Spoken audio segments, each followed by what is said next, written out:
Just a bloke in a bar. What is up, ladies and gentlemen? Welcome to another episode of Bloke in a Bar. I have got the fucking big fella here. Junior Paulo, what's going on, brother? Nah, not much. Just a bit of boxing training, just that. Trying to stay fit. Bit of Jesus, huh? Is that, what's your sound? People that are boxers, everyone's got a different sound, like, hey, hey, everyone's got, what's your sound? No, most of the time I'm just doing the old snake, bro. You're the snake. More head movement, just. Right, how's it been anyway? You're loving it? Yeah, it's actually been solid. About 4 weeks into fight camp now, and after the Christmas break, definitely had to shed a couple kegs. Definitely let the hair down a bit, and then now we're pretty much just ripping in. We're training from Monday to Saturday, and twice a day. So different fitness, eh? Yeah, a lot more discipline comes into it.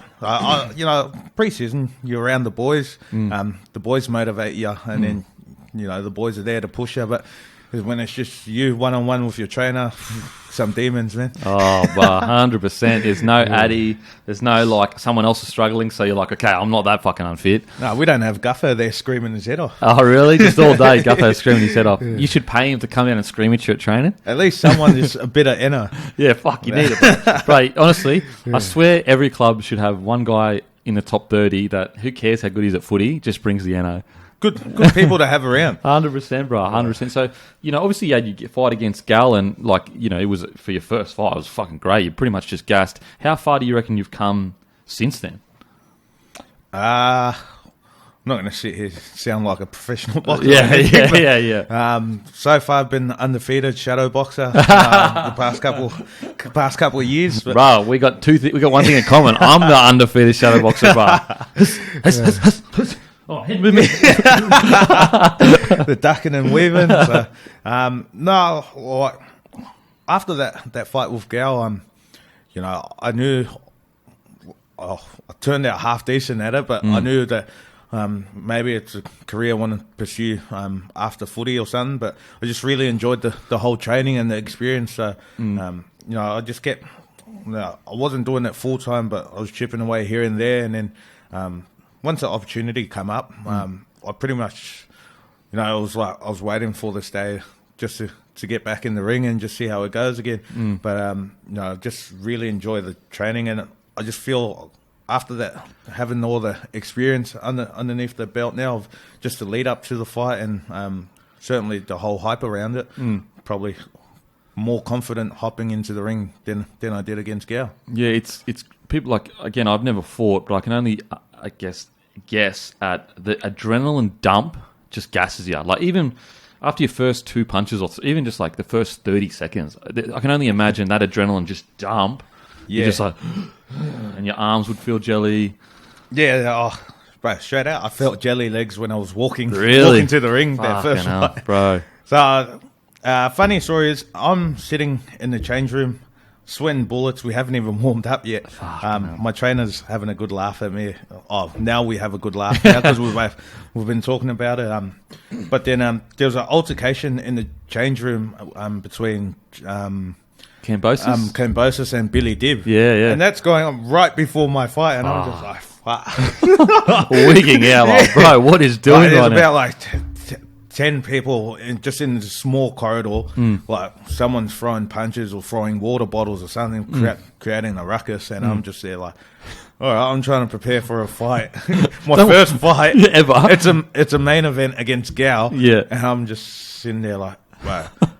Is my head in this? Right, don't worry about little old me in the corner here. It's like the biggest proper just wigging out. I'm like, do I really want to do this now? Just imagine you made the call. Sorry, Gal, I'm fucking rattled here. Yeah. What do you reckon? What's something you could, like, for someone that's never, like myself, that's never stepped in the ring, big card, everyone's watching? What's a kind of, how would you describe it to someone that has never done that before? Yeah, it's a tough one to actually describe, to be honest. Footy, played in big games. I've obviously played in the Origin for the first time last year, and a big occasion. That was certainly something that I really enjoyed doing. But you're running out with your mates. You just been doing it my whole life, so I have the confidence just to go out there and play. Yep. Well, daunting feeling when you're just sitting there and you're walking to the ring. I don't know. Well, you're pretty confident that you've done the work, but it's just, you try and remember everything that you've done. So when you get in the ring, it just flows. And then, Gallon actually landed the first punch. Yeah. And then that's when it just felt real. Everything was like confident, I've done the work. I'm just going to get in there and just let the hands go and just do what I've been doing for the past however long I was training for. And then Gal lands the first jab, and it rocked me dead center, rocked the head back. Yeah. And I was just like, we're actually in the ring. Yeah. So, I was most nervous I've ever been. 100%, bro. Ever experienced in my life. So. There's so much on the line. That's why I always like it doesn't matter who gets in the ring, you got to respect them, bro. Yeah, 100%. Well, I've done bungee jumping. I thought that's sweet. I love the adrenaline, but when you're just going into the ring, man, especially when everyone's just looking at you. Like that first fight for me, it was a big event. It was a main event fight, so everyone was tuning in, and then I'm just in the back of my head, I'm just saying, don't get knocked out, don't get knocked out. That was going to be one of the hardest things to probably cop from my old man. So he's still ripping into me now, knowing that I'm preparing for this fight. So, the old golden days are coming out. Yeah, mate. It's you're totally right. Like it's not just like footy where if you lose, you lose. Like if you get knocked out, like you got to live with that shit. And it's like it's bro. I got nothing but respect for people that get in the ring. I mean, I can't believe he got in with Gala. He'd already fought 4 or 5 times or something like that. Was there any chat in the ring or not really between you and Gal? It was just scrap. Yeah, no. There was actually no chat. I didn't have any fucking breath anyway. On the ropes, just like these. I was like, just eating a couple uppercuts and hooks. And I was like, fuck, mate. Well, honestly, as I said, like it was your biggest issue was your cardio. Other than that, technically, everything like that, you looked like at least a match, in my opinion. I know Gal's improved as well, but I would love to see it again. And obviously, you've got your footy and you've got this fight you got to get through. Not looking past that, but mate, I would love to see that shit again. But what about the season for you? Obviously, you guys started so well. Like, you were looking like fucking so good. What do you reckon the reasons for... Did you fatigue, do you think, at the end? Or just things didn't click at the end? What do you reckon? Yeah, it's probably a question we're still asking ourselves. Obviously disappointed with the way it finished. But certainly can't take nothing away from the season that we had. Absolutely. Finishing third, playing in the finals as well was... top 4 was our goal before we even started and to play finals. So we certainly knew where we wanted to be, but, I think our main focus now is how do we get better from that moving forward. But, we came out, the first 8-9 weeks or something, we're riding pretty high up there and sitting well, but, who knows? Maybe, I thought we were real patchy towards that back end, just with how we started games, and maybe fatigue played a factor for us. And we were asking ourselves the questions every week, absolutely, leading into last round against Tigers. We didn't start well, and they were actually winning majority of that game. It wasn't until the last 10 or so minutes where we clawed our way back, and we're sitting in a position where we have a good team, but now does it become a mental thing? And whether, certainly the experience is going to help now. We've got a fairly young team. That's across the whole 17 that we're playing in that finals. So we're still trying to find the answers, and hopefully when we get back to preseason and all the boys are just around each other, we can find ways to, I guess, be better. But for now, we're still asking ourselves the same question. Yeah, I mean, it's one of those things where a lot of fans, you kind of like they may think that internally you're looking at it, go, yeah, we're losing, we need to fix this shit. And just because things don't improve doesn't mean you're not trying to improve them, Yeah. But again, obviously the end of the year wasn't the best for you guys, but I still think it was a good year. I still think it was building year. I think Dylan Barron's going to be better for the year. I think if Mitch Moses can and him can play for a whole season together, that's going to make huge. I loved your partnership with RCG as well. I really felt like you were hunting together. Is that something you spoke about at all? Yeah. So I've just been used to RCG taking my head off in the junior years. So throughout all our Howden Mats or SG balls, and then into 20s. And I remember I was just lining up against him, and then somehow just cross paths, and then he's there trying to take my head off. And then when he first got to the club, so I started a bit later. His first preseason, I didn't start back till a week before Christmas or 2 weeks before, and he'd already done 4 weeks, and he came off the back of surgery, so he did his elbow, and he hadn't run for, I think it's 13 or 14 weeks or so. Oh, wow, fucking hell. So in my head, I'm like, I got me a running punt out the back of the preseason. So he blew out a bit, but we spent some early mornings, pretty much just, we were doing Fat Club on top of Fat Club. Oh, really? Yeah. So Fat Club, for people that are listening, basically, if your skin folds are over a certain amount, you'll come in on a Wednesday. Usually, is your Wednesday or Tuesday? It was every day for us. Every day, and you usually come in about 6 in the morning. Yeah. Yep. So they start at 6. But me and RCG were getting there at 5 o'clock so we're doing we're on the treadie till about 40 to 15 minutes. Yep. And then have a bit of a break, and then actually start when the other boys started at 6. And do you really feel that built a lot of bond and set standards for you too? Yeah. So we spent a lot of time. He's a character.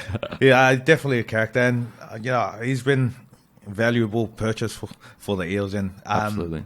Just not what he does on the field, but away from what he does too. So he's a legend, man. That moustache is incredible too. Did you have any battles Did you really learn to respect each other? But as front rowers, like in wrestling, and I think that's a place where you do earn a lot of respect for each other. Did you have a lot of sessions where you were going at each other in a respectful way? Obviously, not fucking. So RCG sets the tone for the boys. When you're doing wrestle, you have your select few who want to have a gentleman's agreement. Right, the good old gentleman's agreement. Woo-wee! Love a good gentleman's. As a small bloke, that's the best thing in the world. It's mainly the outside backs. How dare you discriminate against us like that? How dare you? We offer value too, bro. He's normally the one who sets the tone straight away. We'll be explaining a drill, and then you're just talking, all right, running between two defenders. He comes off the back fence. Yeah, okay. So same way he plays is exactly the same way he trains. And, as another front rower, it becomes you could say a competition, which it is because with all the amount of front rowers that we have. But without competition, not able to better yourself. Absolutely. And it's healthy too. Yeah. Well, that's what it is. Healthy competition within the group. Like no one takes it personal or anything. But I mean, if you want to be able to get better, that's probably the only way. Yeah. And also, like, if I'm training with someone and their intention, like, I understand the gentleman's agreement, it's like it's more of just a chill thing. But if it's a genuine, this is 100% training, and someone's taking it easy on me, that's disrespectful to me. Do you know what I mean? Like, if you're taking it easy on me because I'm too much of a pussy to handle you, I'm like, bro, fuck you. If you towel me up, you towel me up. Let's have a crack. You've always got to have extreme competition in the squad. It's the only way you improve, bro. I don't know about you, but the seasons where we haven't had that crazy competitive edge, you always get found out. Yeah. You never improve and have the standards you need to have at the same. Okay, so Origin selection. We'll talk about Origin selection. How did that come about? I personally have been talking about you as close to Origin for probably the last 2 to 3 years. But do you remember where was the phone call, how it happened, and all that kind of stuff? Yeah. So we just lost to Souths. So we always have recovery the next morning, and I was driving from home. I got to training, got in. We just pulled it into the car park there, and then my phone starts ringing as I'm hopped out of my car, just walking into the front doors of our HQ. Reggie's coming down the driveway too. So he must have got the call beforehand. Yeah, okay. Right, so I'm on the phone. Freddie's called. I've answered, and I don't know. A bit of me was nervous about what he wanted to hear. Like, to be honest, the mindset I was in already, I was just off the world because we just lost against South in a game where we were in a position to win. But so you get to that stage where you just, I don't know, I wasn't too sure what I was feeling at the time. Just in a negative mindset. You're just angry, filthy. Probably just off everything. And then get that phone call, and then Freddie's just said, "Mate, are you ready?" And then sort of heart just dropped. I was like, shit. I think so. Yeah. And then, like, his first words were, "Are you ready?" And I go, yeah, sweet. Yeah. Of course I am. And then he just gave me the whole sort of rundown where we're meeting and that. But then, Reggie's just giving me stick about it and goes, "Oh, yeah, your daddy Freddie's on the phone, are you?" I just say, like, "Oh, so you got the call too?" Yeah. Fucking hell, that's mad, bro. That's and so when did it hit you? Like, bro, I'm gonna be playing for New South Wales. Like, it's a dream, bro. Yeah. After Reggie parked his car and pissed off and ruined your moment. Yeah. So I just started walking, and then I don't know. Well, a part of me got emotional, but then I think it was just more so a feeling of I can't even describe the feeling about it. Like, it was a sense of achievement. Yep. Like, it's always been the goal for me as a kid, and just every year that I've been playing, it's always at the top of my goals list to wear the sky blue jersey. And then I was just. When I was just walking through the door, everything sort of just sunk in. I was like, shit, you just got the phone call, and That's it. It's like, you kind of like, this is actually happening. Like, that dream that has always been there, and it's like, it's there, but it's not there. Could it really happen? Could it not really happen? I mean, like, for me, the past couple of years, like, I've heard my name mentioned, like, around that sort of origin time, and like, it just became a thing where, like, you're playing, you want to play your best footy, but then you don't want to sort of build up the whole hype and wait around for a call. It's more so, like, obviously you want to be able to play good footy, but then, like, you hear your name getting thrown around and in the mix, and obviously you're doing something good, but then, like, it's been like a feeling where you're just like, oh, you know what, now move on. Yeah. Better. You get your hopes up each year, you know? Yeah, and then, after that sort of phone call is just that, sense of achievement, like, oh, shit. So good, bro. Yeah. So good. So you go into camp, and you made your debut game one, obviously. Yeah. What was it like putting that? Do you have any memories of, like, putting that jersey on, or any advice anyone gave you, like, just do this or do that? Not really. Like, normally I'm pretty chilled before the game, or I'm just zoned in to me, just got the headphones on, just listen to the beats. And then what music you listening to? What songs? What's your go-to, Buzz? What's your go-to? Nah, bit of everything. So far I've just been listening to all the Oz rap stuff. Yep.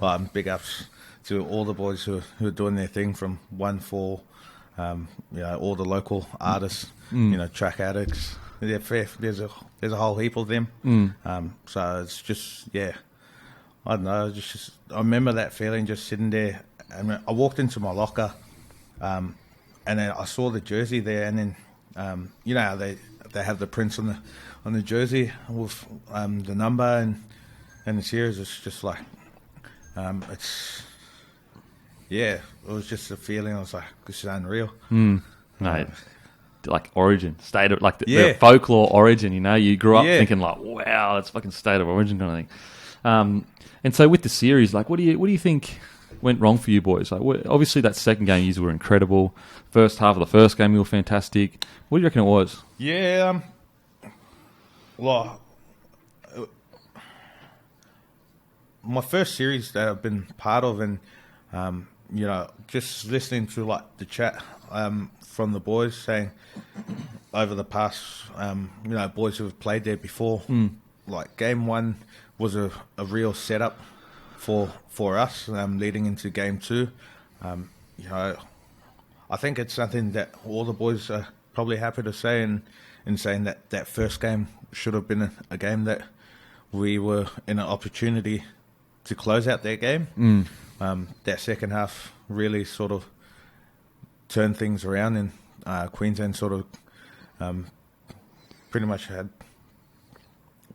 I thought they dug their down deep and dug their way through that, and then leading to game 2, which is here in Sydney, we go out there and everything just seems to go our way. So it's one apiece, but then obviously travelling to Queensland, it's a big ask. Yeah, they're playing for their lives, like it's Queensland. I've never heard a roar in a stadium. Wow. Like probably getting pizzled too on the bench.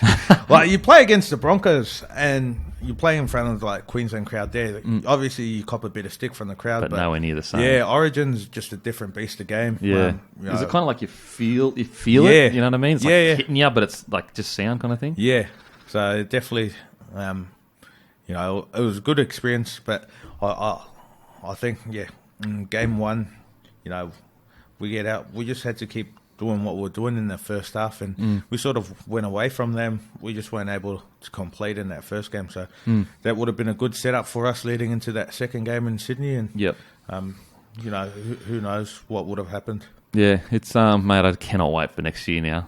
This year, sorry, I can't wait. It's going to be sick. Okay, so take us back to a young junior. Out west. You were born out west, weren't you? Or you moved there? No, when I you was were born in New Zealand. New Zealand. Yeah, I was born in Auckland. When did you move to Australia? We got here in 98, 97. So how old you would have been then? 10 or something? Yeah. Nah, 4. 4. Okay, so really young. You 4, come over really young. So you wouldn't really remember that much from New Zealand. And did you move straight to Sydney, out west Sydney? Yeah. Out in the southwestern Sydney. Mate, out in the trenches, bruh. Yeah. Taking trips around with the boys and that. Nah. Love that place, man. Got it tatted on my back so I don't forget where I come from. Man, I got my initials tatted on my back as well. Just so I don't forget what my fucking name is. So you moved out there. At what point, so did you play rugby league from a young age? Or? Yeah. I played as a 5-year-old, playing in the under-6s. My first year I played a year up. And you're big. A big cunt just fucking rolling through blokes. They've got weight divisions now, don't they? Yeah. For the big boys or something? Yeah, I haven't actually seen the teams, or I've only heard about it. But you would have been playing under 18s when you were 7. I was actually pretty big kid all the way through. Yep. And so did you immediately when you started playing rugby league be like, oh, I really love this, or was it just like, whatever? No, so I didn't get a choice. Oh, really? Yeah, so my dad sort of just signed me up and pretty much said, you're going to go play footy. Yeah, and you was like, oh, sweet, okay. Yeah, sweet. So he wasn't even there my first training session here because he was working. Yeah. But my uncle, who was visiting from Melbourne, my dad's brother, he actually took me to my first training session, and I still have a good laugh now about it. I was tripping over my own laces, and I was just, probably didn't want to be there. I think it was because I thought we were going to Macca's, but he said we're going to footy training. So you had that first session. Do you remember, you just didn't want to be there? Yeah, he said I couldn't, moving around the park, it was just, obviously a bigger kid, and it was just probably harder to keep up with the quicker. The little whippy lads. Yeah. He said, but it wasn't one of those things where you're the bigger boy, so you catch the ball and just run through teams straight away. Yep. It sort of just became a thing where you just developed over the years, the more confident I got in playing. Yep. And so what point did you kind of realise that, when did it start becoming, there's a pathway here and I'm making rep. Did you make rep sides growing up? Yeah, first, also Para Junior. So Harold Matts in 2009 or 8, I think it was. Yep. Yeah. And so is that when you started to realise, oh, fuck, I want to be a footy player? Did you always want to be a professional footy player, or was it just something that kind of naturally grew? Yeah, my dad was, probably the biggest motivation for me, but also my biggest sort of critic as well. I knew he really wanted me to play footy, and at first it became a thing where it was just, I enjoyed playing footy because I was there with my mates. But I think the older I got, I started making rep teams. I sort of noticed how serious it was getting, and then, like straight out, if it wasn't for my dad, probably wouldn't be playing today, because if you've played a game and the coaches would say you've played good, Yep. and then they sort of sugarcoat it for you, Yeah. and then you're just like, damn, got to walk to the car park and hop in the car, and Oh, it's a no. long trip home. And you're sitting in the back seat like Phil Good's driving the car, and you're coughing that much. Really? Just like, this was just- wrong, you did yeah. this wrong, you did that wrong. Yeah, so you're playing, and then you're just thinking, had a good game. The coach said I had a good Had a game. good game, It's and mad. then your dad But gets then his get in the temperature. car, and then So SG ball, my first year, I actually got player of the tournament that year, a year up, and then that's when it sort of just clicked for me that, oh shit, maybe I do have a place, and I wanna play. And probably the hardest thing for me was going to be the discipline away from the footy field, and what it took to actually work hard to stay consistent, I guess. And like you play those junior rep tournaments for the 9 weeks or whatever, and then you go away to club footy, and then it's easy to sort of just Switch off. switch off, because you're around just all your mates Yep. playing club footy.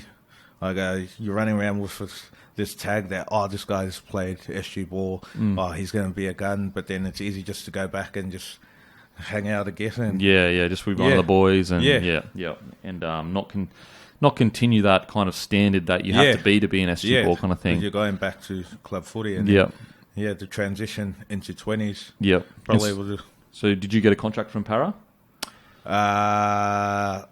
After my last year SG ball, I had a contract for pre-season with Did you have any offers from any other clubs or interest? Yeah, I had an interest from Doggies. Yeah, and interest from Melbourne when I was in SG ball. Oh, really? Yeah. What did you get close Howard, to signing to any of them? Nah, I was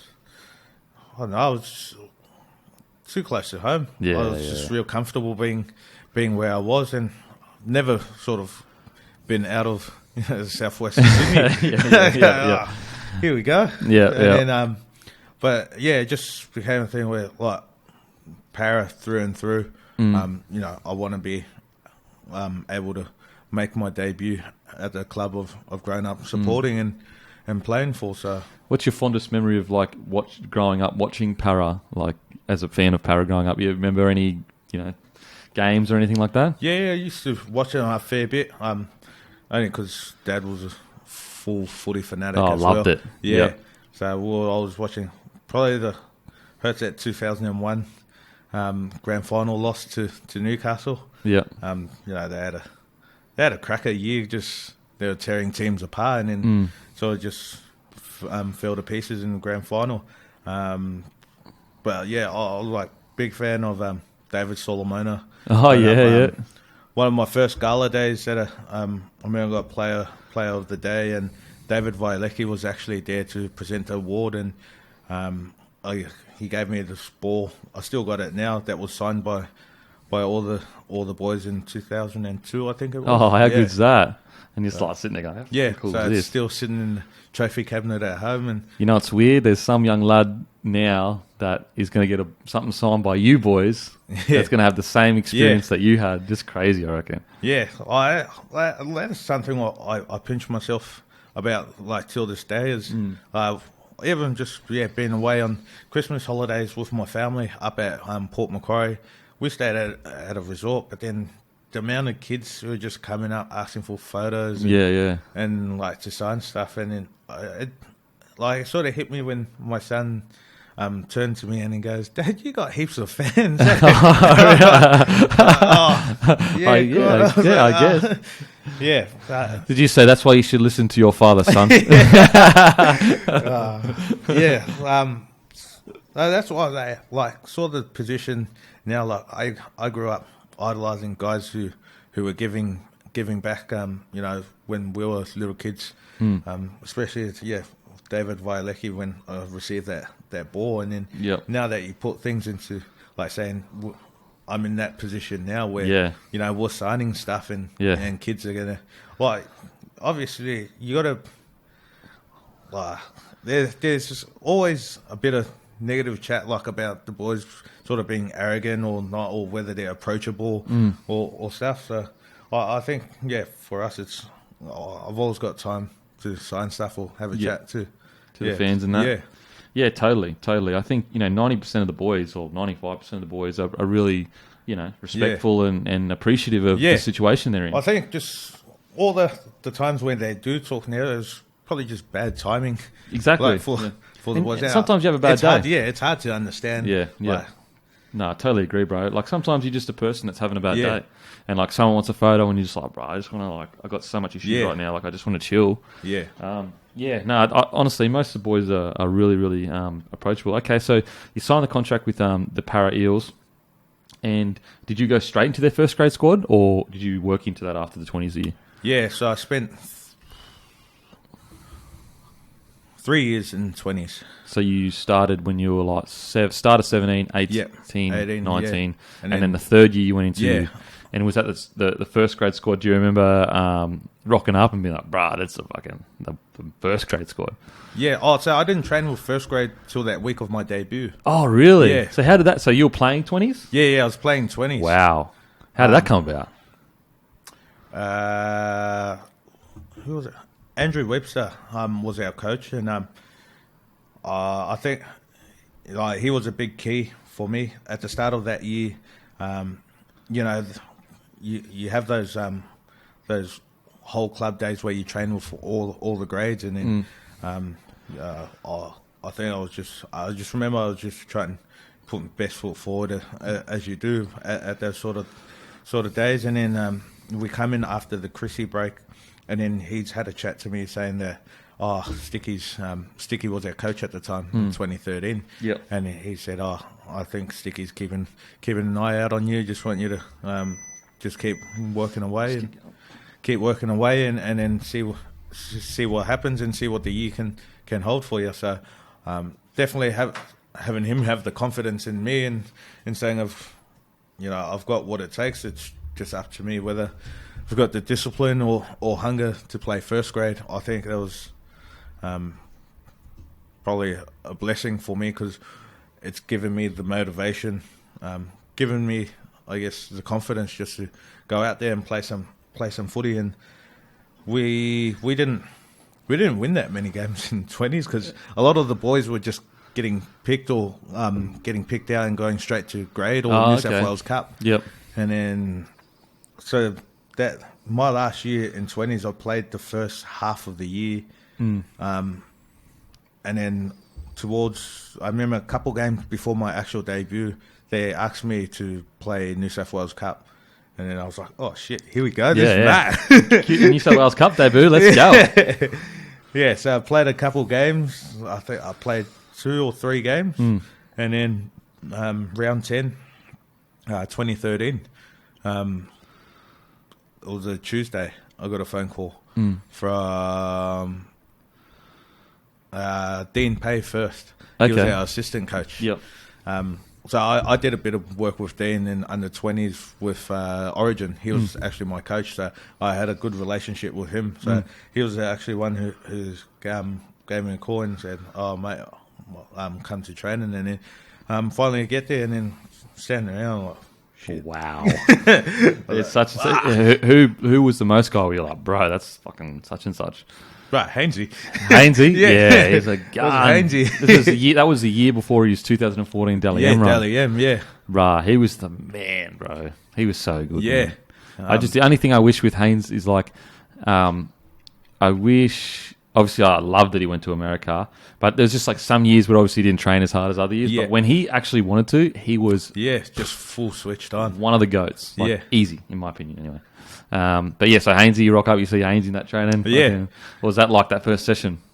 Fuck, it was a there's a funny story behind the first session. Tell the people. There's new people to listen to this podcast. Tell the people. First session, we're training at McCready Oval at Guildford.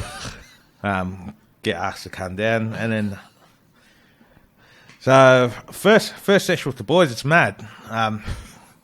You're a young kid, you're just doing whatever everyone's asking of you to do, and trying not to, I guess, be the standout guy because everyone knows that time you just slot in and then you're trying to be humble, respectful, earn your stripes. Yeah, that's what it is. But so we've done the session and we're about to finish. But we're finishing on doing fitter. We're doing conditioning. Trent Elkins, our trainer, who's now back at the Eels after a couple of years. So he was a hard bastard. Knowing him now compared to what he was, there's always some boys who are a bit iffy about Elkie and his training methods and how hard he could ride you, but nothing happens more than what he was doing back then. So he's chilled out a bit since back then. Yep. So we're doing fitness. We're doing MAS runs. So I think we're running 80s or something. We're just running and you just hear the whistle, just going for ages. Because I think it was a tough loss the week before, so the boys are getting towed up. I go, oh, what a welcome, man! First session, mad fitness. And then we're running. He doesn't tell us how many we have left. I'm running besides Rennie, and Ben Smith. And then I'm just thinking, fuck, I'm young. I can't just stop the session and ask Elkie if I need to go to the toilet. Fucking stomach's rumbling. It's not rumbling, it's turning. It's proper cramping up. I'm like, oh fuck. I'm just running. And then I think we're done first set, and then there was small little 20-30 second break. I'm like, fuck, should I run now? I was like, but wait, do I have to ask to go to the toilet? And then so we kept running. We started second set, and I'm just there running. I'm like, it's knocking on the door. I'm like, fuck. Wow, this is my first session. I can't shit myself in front of the boys. And I don't know if I was sweating more from the running or just And then actually got to the last rep, and then he finally blew the whistle that the session was done. I just ran straight off the field. Guildford McCready Oval's got the fences surrounding it. The ones near the benches are pretty high. I sprinted straight off and I hurdled it. I can't even jump the fence when I'm just So I hurdled the fence straight up. Just made it. Yeah. Were the boys going, woo? Yeah, the boys were just laughing like, where the fuck is he going? Wow, that's fucking first session, because you're so embarrassed. You don't want to. You don't know what to do, bro. You don't know. You don't talk. My first sessions, I didn't talk to anyone. I just put my head down. I didn't want to be rude. I didn't want to overstep myself. I wanted to respect everyone and just fucking.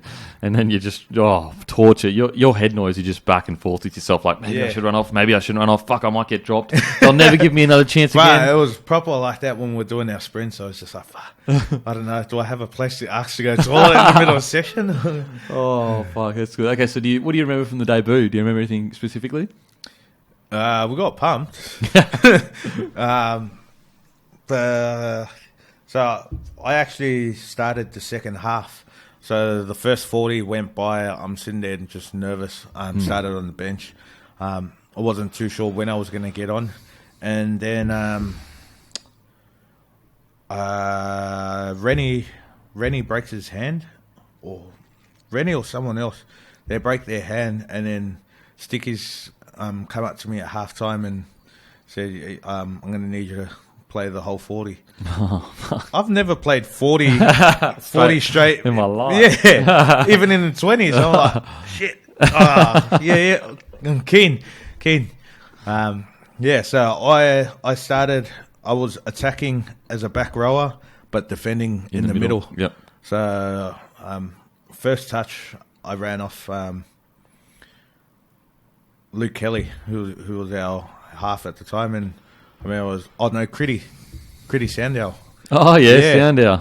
Like, he was so good, bro. He's just so much talent, man. Yeah, ran off him, and then I just remember running straight at Jamie Selwood. I was like, Ben Cray. I was like, nah, I'll run at Selwood. 100%, bro. Fucking hell. You know what? I wouldn't even run. He'd probably fucking us me. But so that when you got hit, we were like, okay, I'm in the game now. It's all good kind of thing. Yeah, I was just wanted to get that first touch. And then first tackle was actually the Frizz. Oh, really? Ate his elbows. Mate, Tyson Frizzell? Yeah. Mate, he's strong. People don't realise how strong he is, bro. Oh. Strong as. Okay, so that happens, and then you stay do you stay in the first grade side after that? Yeah, I played the next week against Titans. We played at Mudgee. Tucker's put on a clinic. Oh, did he? Game. What a G up. Yeah, Don't tell him that, though. No. Don't worry, I hear it from him. He always remembers that game. Him and Jamal Idris, they ran a mark. It was Really? like 52 or something. And then, Was Jamal Idris at the Eels? nah, Titans. I was in. Oh, he played for the Titans. played for Okay, yeah. the I was Titans. like, what the fuck? I can't remember that. Okay, and yeah, they ran sweet. a mark. And then, Also, Tucker's, he was playing for the Titans at the time. Yeah, they were playing, yeah. Okay, yep. Yeah, and then I had a couple weeks back at Cup. Yeah, and then played the back end of that year, and then got a couple wins. Next year rolls around. I think you get selected. Oh, that year you trained on squad for Samoa, but you didn't make the final 24-man squad for that. Yeah. And then the next year,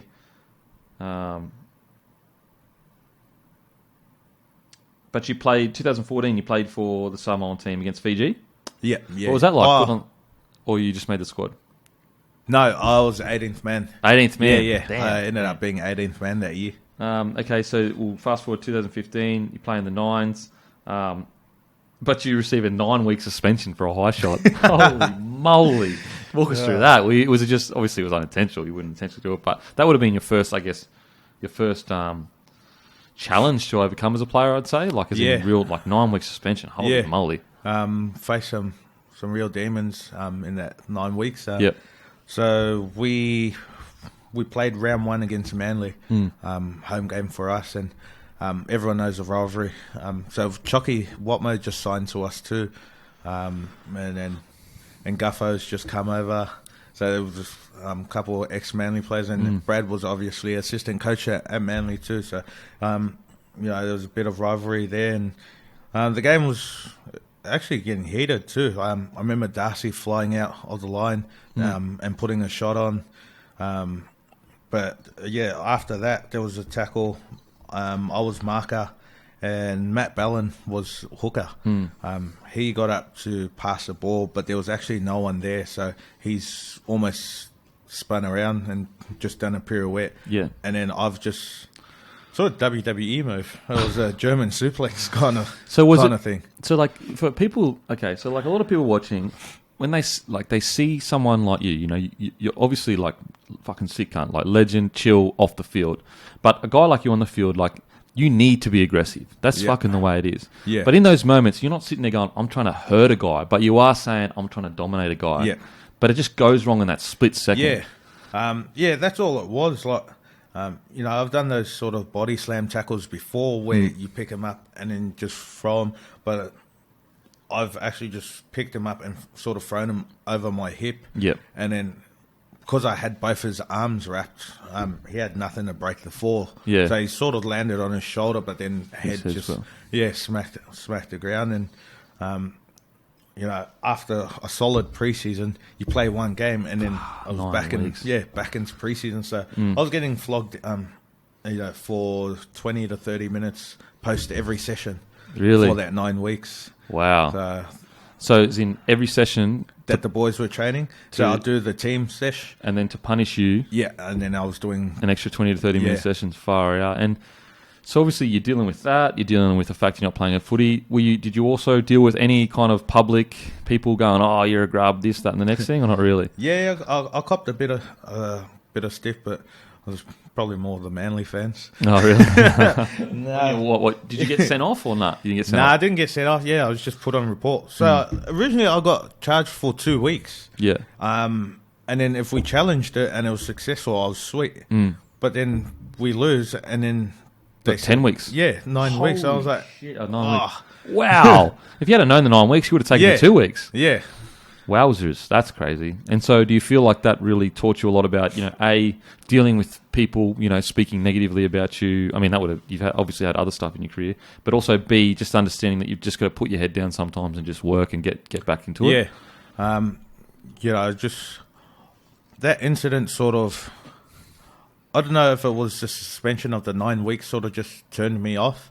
I sort of had a attitude where I knew I just kept turning up for the boys, and made it a place that I wanted to be at. Then having the boys there would make that easier for me. But then would finish the session, and then I'm just thinking, fuck, I'm going to go get towed up. Yeah. And then it sort of just became a regular thing. But then got to that midpoint about week 5 or so, and the boys were just... Reece Robinson, actually, who was at the Eels too, he sprayed our trainer at the time. Oh, really? Yeah, because he was saying, I think he sort of had enough of just seeing me get flogged. There's a couple of sessions where I would have been faster walking than, than trying to run. Right. Yeah, so... And also, I don't, look, I understand for maybe the punishment for the first week or two, but what are you learning in that 6th week of getting punished? You know what I mean? What are you really learning there? Yeah, it more so just motivated me to want to get back to be in the team. So obviously I knew that I'd been out for that long. I just had to keep working away, and then, I wasn't promised I was going to be straight back in the team. I just had to show the boys that I was working hard and I wanted to be there. So that was definitely one of the biggest lessons. Is earning the boys' respect. I guess the one thing it would have taught you is how desperately you do want to be in the team and want part of the boys and all that kind of stuff. Okay, so that year I was around. So that's 2015. Made a return against South Sydney Rabbitohs. You ended up playing 15 matches. Yeah. So that's pretty good. Yeah, because I wasn't too sure if I was going to play the rest of the year too. So. And then it says that you were in drive in a road rage incident. Was accused of tailgating a driver before punching him in the face and driving away from the scene. The pair pulled over. Both of the other vehicles collided with each other. You don't have to talk about it if it's a fucking... you pled not guilty, so obviously that's a different side of the story. What actually happened? You don't have to talk about it. You don't have to talk about it. You don't want it. Nah. Heat of the moment sort of thing. Yeah. I'm happy to talk about it. So my missus was working night shifts during that time, and she was working at Homebush. So she finished just before midnight, heavily pregnant. She was about to drop too. And then I remember just going to pick her up, and then we were just driving home on the M4, and then I just had old matey in front of me, right lane, fast lane. But there was trucks up behind me, and then I've just high beamed him once, if he was going to move to the left or not. Because there was obviously cars inside me, so I couldn't go anywhere. And then he sort of started speeding up and started brake checking me. And he's in the right lane. Yeah. Oh, okay, so he's been a dick. Yeah. So P-plater too. Really? Yeah. Fucking hell! What's doing? Yeah. Learn the fucking rules, bro. If you're in the right lane, someone comes up your ass, you got to move. So it was pretty annoying. It wasn't. Probably wasn't until he started brake checking me that. Yeah, because that's dangerous for your missus. Yeah, and then he moved to the side and then stuck his finger out, and then I was like, "Fuck, nah, don't just keep driving." Yeah. And then he started pretty much trying to keep up with me. Just kept taunting. Really? Yeah, and then sort of there was a car in front of me, and then sort of just blocked us in, and then I don't know. I just. Snapped.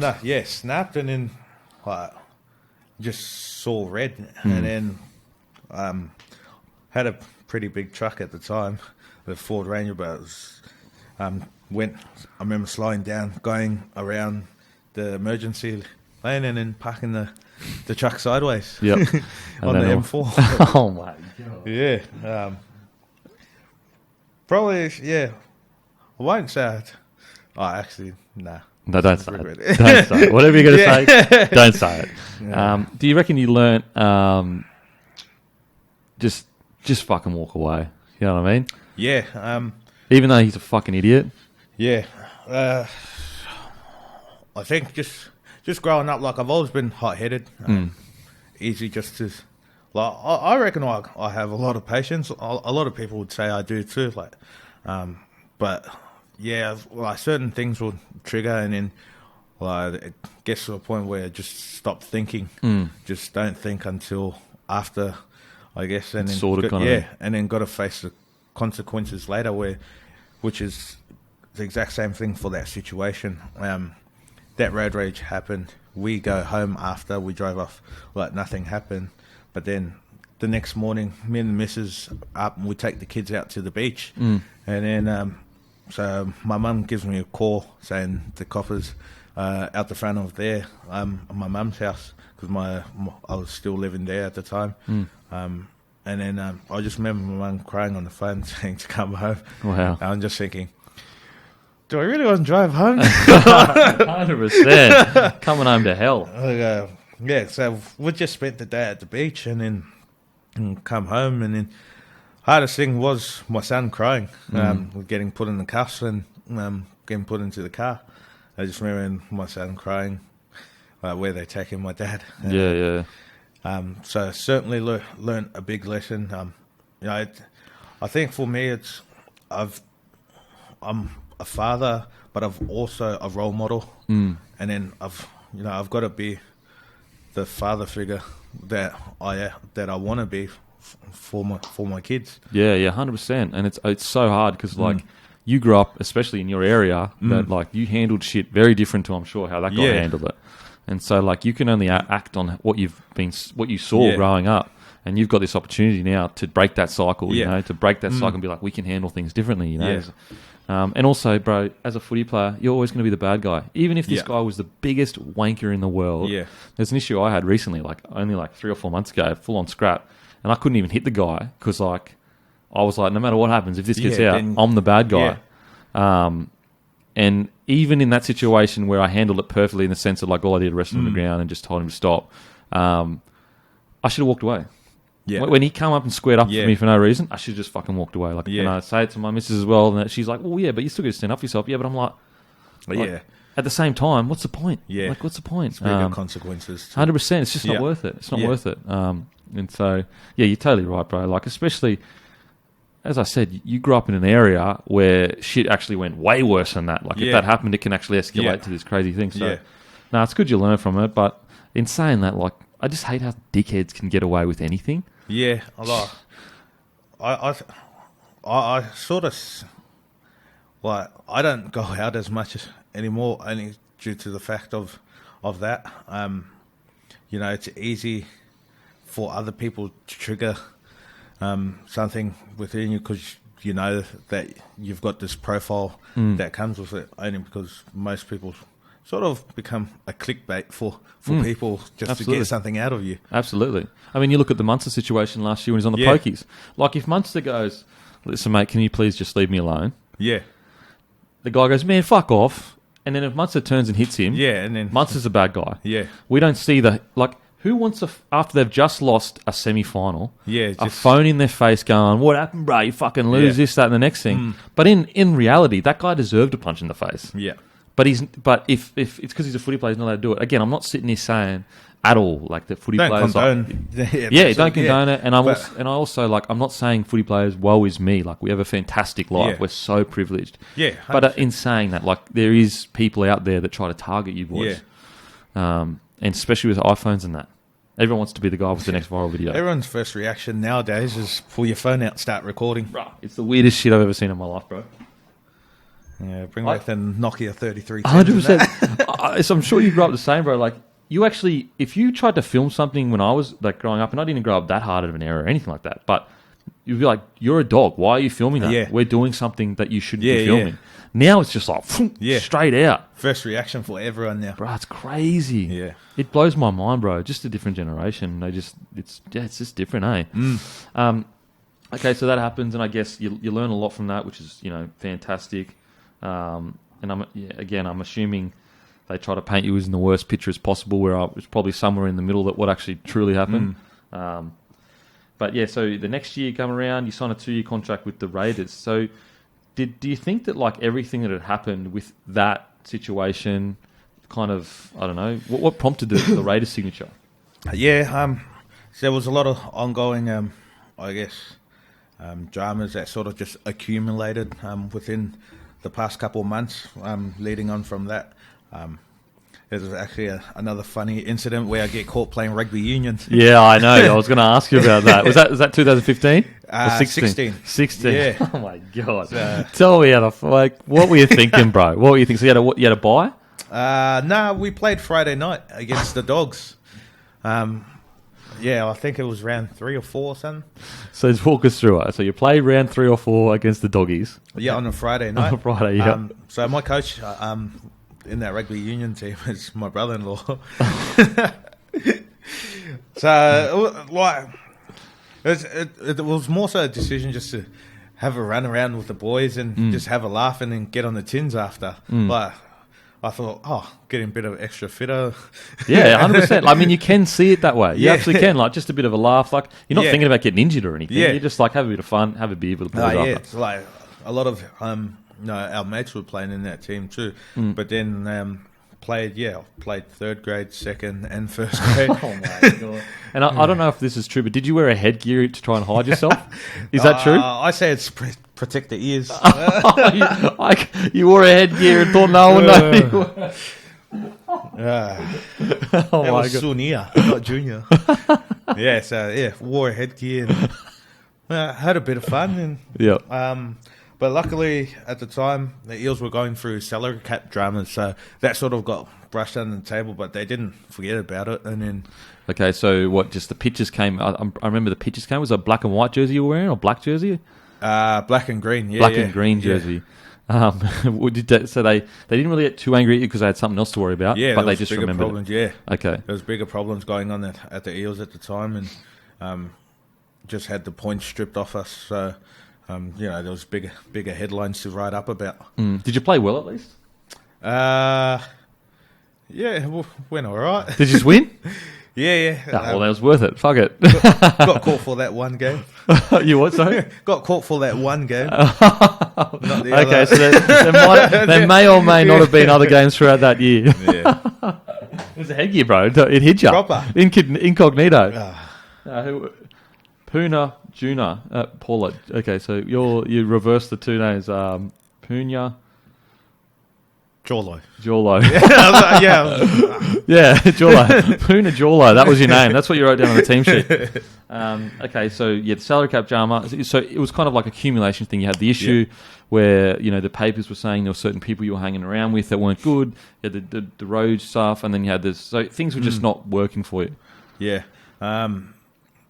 Sort of just took a toll on myself, but not only me, but my family as well. So, they're getting dragged into it. And when there's a dinner that we went out to with Normie and Chico, and sort of the infamous photo that going to dinner with notorious characters. In the Sydney world, Sydney underworld is what they would say, but to us it was just a dinner.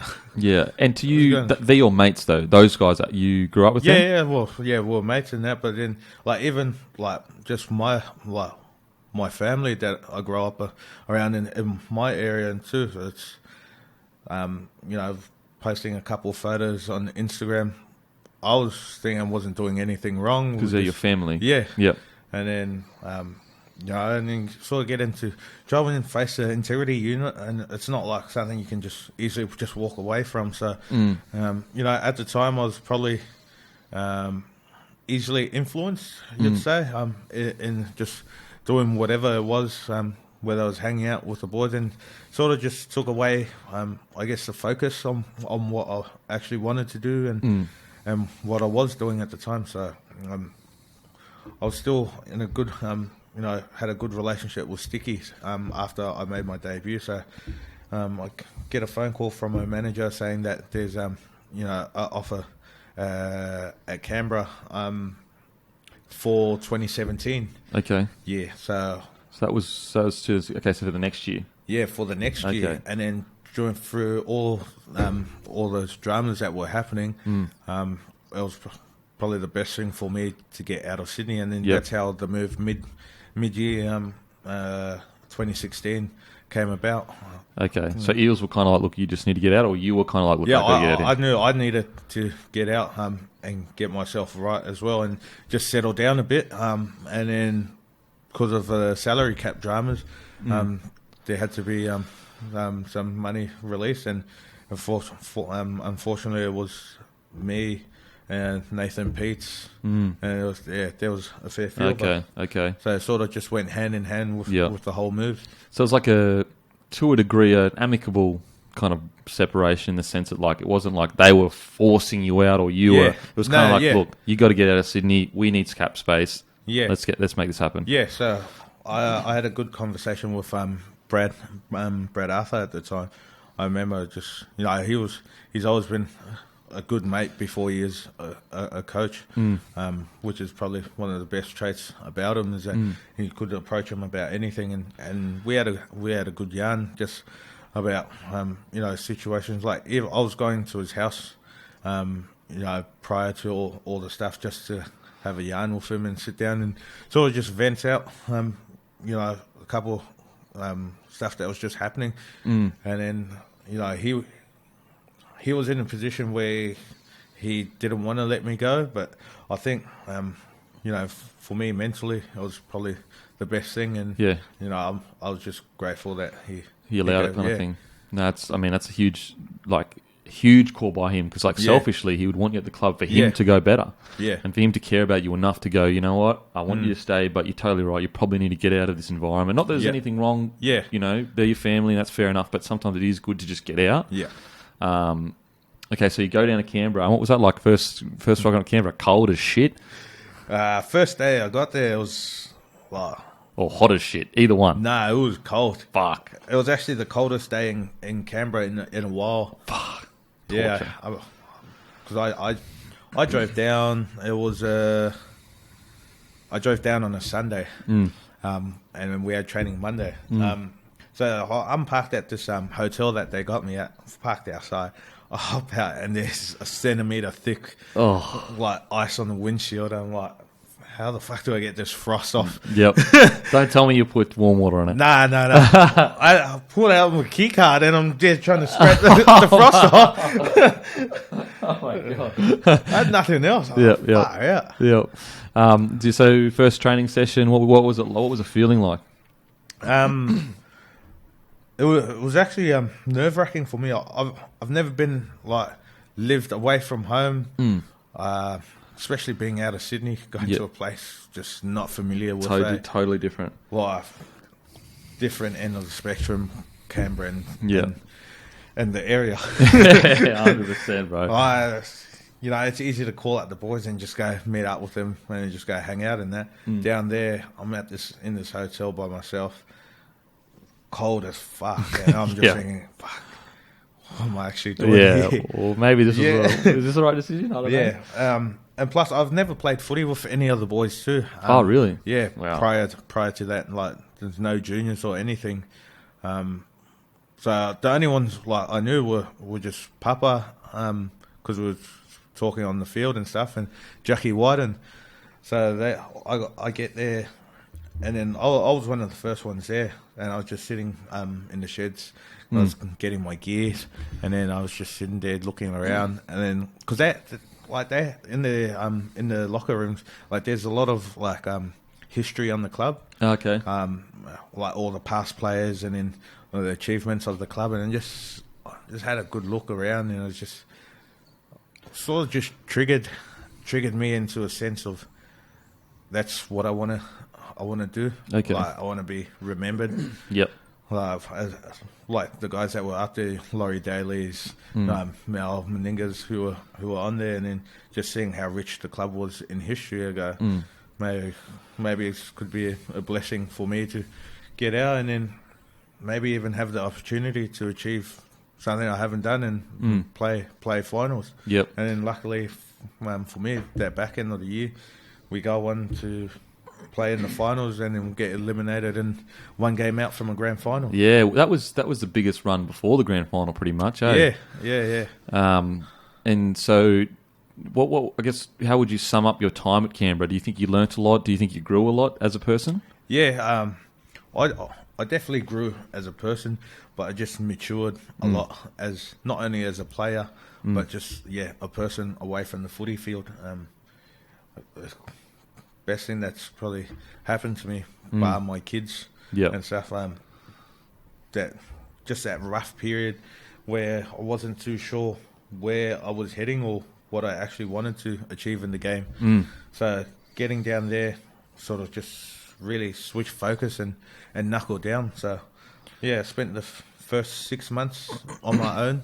So then I was just able to get in the groove of things. But was that tough, that first 6 months without your kids? Was your kid around at the time? Your missus and that? Was that tough? Kids, and missus. So I was actually driving back every single day off that we had. Back up to Sydney? Yeah, so it was probably nearly every second or third day just to spend time with them and then drive back for training, and then eventually took a toll on the Gary Jack. Mate, the Gary Jack would be off, bro, sitting in the car like that. Like that. I used to drive up from Gold Coast to Brisbane when I played with the Broncos at the start, and the back, bro, it would just be killing me by the time I got out of the car. Yeah, it was actually our first week of finals. Really? Yeah, against the Sharks. Yep. It done me back. Fuck. Captain's run. Because I drove up from Sydney. We had a day off, and then I drove back for captain's run, and then Sticky goes, "You're not doing that anymore." Yeah, you can't keep driving that. No, I'm not. Fair call. So I guess you enjoyed your time in Canberra, but then you signed the 4-year deal back with Para. Was that just kind of like, look, I'm matured now, I'd really like to go home, and my kids are from there and stuff as well? Yeah. So at the time of the contract negotiations, I actually had the plans to probably stay in Canberra for maybe a couple of years more, but I got offered to 2 years, but I was still like talking to Brad, and the opportunity came up where Peter Sharp called me, our recruitment officer. And then I remember just dealing with him like from back in the day, and he goes, he's a recruitment now, and then he tabled an offer. So if I wanted to come back, they were going to work on something and write something up and come back to me a couple of weeks later, and then I had a really good think about it.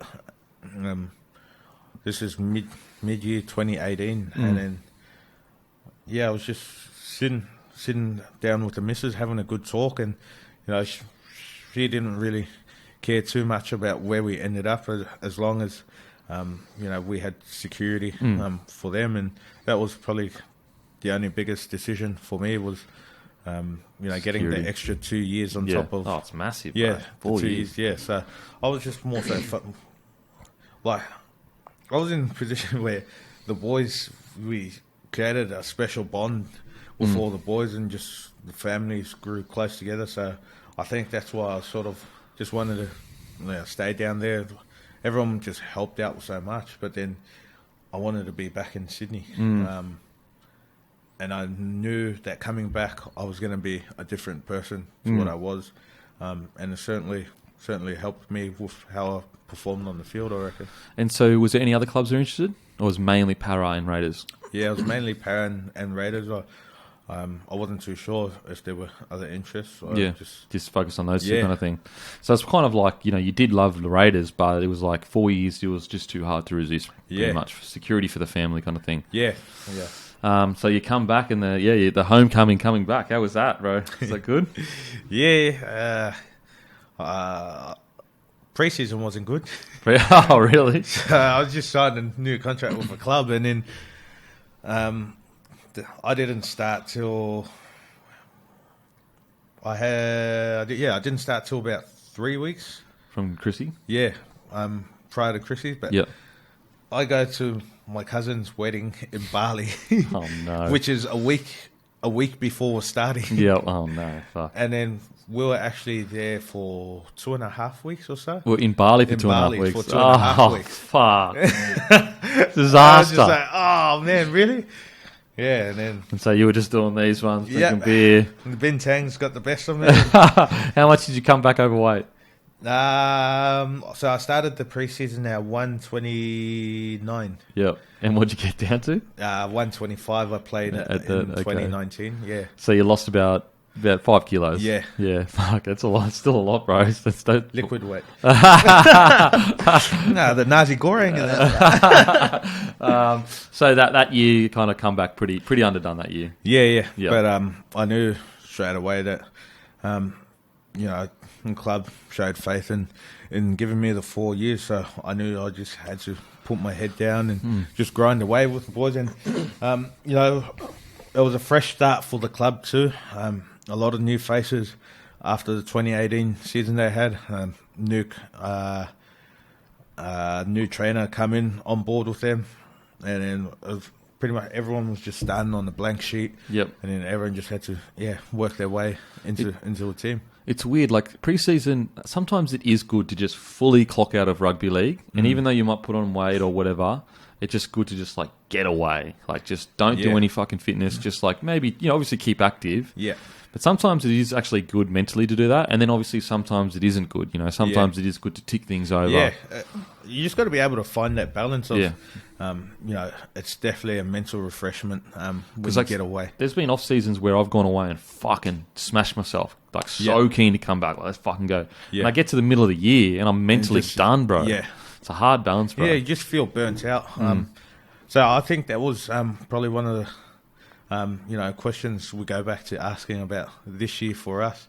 Maybe did we do too much in the break, or did we not do enough? Yeah, it's interesting because like Rabbitohs took a massive break in the break. Yeah, talking to the boys when we were in the Origin camp, they said they pretty much just done nothing and then just started working once they actually got back. Yeah, which is interesting because they hit their form right on finals time. It's such a hard balance because you don't want to be soft, you don't want to be everyone get out of shape, and then you're fucking behind the eight ball. You could even argue Roosters in the break. They trained pretty hard and they struggled at the end as well. So obviously they had injuries as well, but it's interesting. It's tough. You don't know what the right balance is. Yeah, that's right. Because I'm pretty sure Melbourne Storm fucking would have got flogged in the break. But I can't see them just going, yeah, boys, let's fucking go. I ask all the boys this, bro. Favourite rapper of all time? Favourite rapper of all time? Eminem, bro. Without a doubt. Have you listened to his latest album? Yeah. Fuck, I don't know how he keeps doing it. I don't know. You just keep coming out with lyrics. Right, how? Like, he said everything. You know what I mean? He's got so many songs. Well, yeah. Like, big fan. Like, I'm a real deep listener. Yeah, I like lyrics. Yeah. Just the whole sort of schemes that he goes about. But he can make, like, every syllable rhyme. Yeah. Like, he can make the start, like, the two start, like, the... Just the way he pronounces. Yeah. So like he can make the two letters of each word rhyme. You know, it's fucking mental, bro. Yeah. Like he's mental. He's a genius, absolute genius. Favorite movie of all time? Favorite movie? I can't pick one. It'll have to be like in genres, I reckon. Yeah. What was the first thing that came to your mind just then? Doesn't have to be an answer, but what was the first thing you thought? Fast and the Furious. Which one? First one. The first one? Mad petrol head, eh? Oh, really? You love cars and that? What's your dream car? Had my dream car last year. What was HSV. it? My Senator, the VF. Oh, really? And then got stolen. Oh, yeah. What happened with that? Walk us through fucking the stolen car. Yes. So we were actually playing Canberra last year down there. This is in April. I think that's when my daughter was born. Oh, you remember the day your car was stolen, but not when your daughter was born? It was that day she was born, though. Oh, the day she was born. Okay. So we played Canberra, and then I had to... So I travelled with the team, but my parents came to watch the game. And then my missus went into labour during the game. I come off the field and then I checked my phone and got the text, I'm going into labour. Okay. So then I jumped in the car with my mum and dad and then pretty much sped back up the federal highway. Okay, so you were in Canberra. You drove 3 hours back to get to your wife that was... in labour. In labour, yeah. Yeah, so she's at Liverpool Hospital and then, can you just hold on? Just hold on till I get there. Yeah. So I'm driving my mum's van. Well, yeah, I'm frapping the thing down the highway. It's got one of those those IMAX, the Hyundai, the people movers. Yeah. We used to have a Tarago. No, a Serena, but it was like a cheap version of a Tarago. Yeah. The sliding doors. Anyway, Yeah, sorry. so fanging the thing down just to get there, and then because I parked my car at Para, where we were training, and then so I get there, Mrs. gives birth, happy days, man. This is about 8 in the morning. Okay. So you hadn't slept at this stage? No, so she went through labour like throughout the whole night, and then gave birth around 7 in the morning or something. Man, I swear, like. And then Women are crash. Women are so strong, bro. Oh. Seriously, preggers and that, having kids, holy shit. Yeah. So 8 o'clock in the morning, I'm like, I'm gonna go get the car, and she goes, "No, you haven't been asleep. Just have a nap, and then we'll just go pick it up later when you wake up." I fall asleep, and then I wake up. It's like around midday, and I'm just like, I really can't be bothered getting the car. We got training tomorrow. I'll just go get it tomorrow. Yeah. As you do, you just like, fuck it, I'll get it later. Yeah, I can't be bothered. And I'm there just excited, holding my little girl who's just born, and then I'm just thinking, nah, the car's sweet. Can't take it, can you? That's me just thinking, nah, it's all good. I reckon it's sweet. Sweet. And then I got my sister to drop me off to training. Yeah. And then, so I called the physios who were on the day off. Yeah. And they said, yeah, your car's still there. Okay. Okay, sweet. Yeah. Well, I'll come back. And then we have training, call my sister, she drops me off. I go, can you drop me off around the corner where my car is? And she goes, no, your car's not there. I go, I'm sure I parked it there. Oh, my God. Get there, just to smash glass on the ground. No way. Oh, fuck. All right. Bruh. You'd be like, almost wouldn't believe it's real. Like, what? Stolen? Like, But I only drove that car to training because it was game day. I have this thing on game day where I'll just drive. Normally I'll be driving the club car. oh, okay. So that's like, because it's your dream car, you only drive it on game day to the club. Yeah. Oh, my. I drove it around a bit. Like in Canberra, I never drove. So I bought the car 2018 Okay. when I was in Canberra. So you genuinely love this car. You didn't just drive it any time. I was planning to hold on to it. It was the last Holden's ever made. Well, last HSV.